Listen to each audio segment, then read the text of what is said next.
laquelle l'association a décidé de passer à l'acte et de construire elle-même une unité de production, de fabrication de repas. Le projet d'unité centrale de production alimentaire ADA Pays Loire fait suite à une réflexion sur les outils à mettre en œuvre pour atteindre nos objectifs liés aux 3S. Les objectifs, ce sont des objectifs gustatifs en utilisant davantage de produits frais, en évitant tout ce qui est produits industriels, en ayant la main sur nos achats pour cela, en essayant aussi de solliciter davantage de fournisseurs locaux, des approvisionnements circuits de proximité.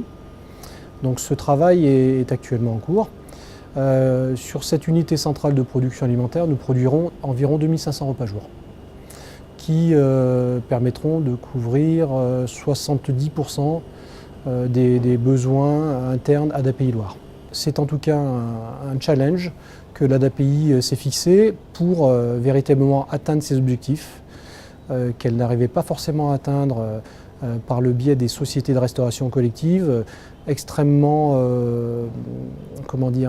contraintes par leur politique d'achat de produits, notamment industriels.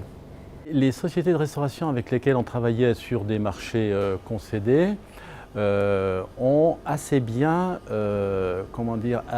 admis et assez bien intégré le programme 3S Satisfaction, Santé, Sécurité, et on a vu dans le déroulement des marchés les prestations s'améliorer sur certains sites.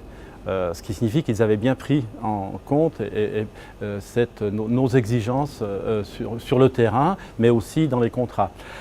Et elles ont bien intégré aussi que ADA Pays Loire souhaitait intégralement réinternaliser la fabrication des repas. Donc demain, notre association travaillera hors tout concours avec des sociétés de restauration collective.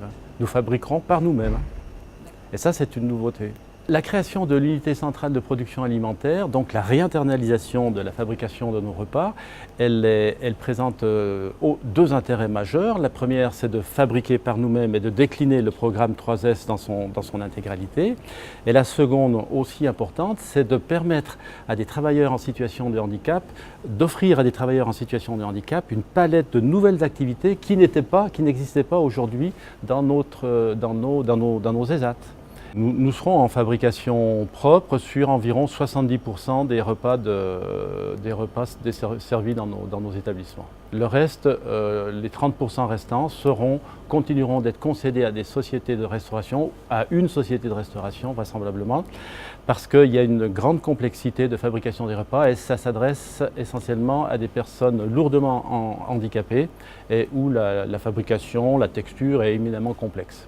Et aujourd'hui, j'accompagne sur le terrain, on va dire, sur la mise en place opérationnelle du 3S. Ça va être le choix des produits, le choix des fournisseurs, ça va être le choix du matériel, ça va être également toutes les méthodologies et process de fabrication pour respecter les normes sanitaires en vigueur.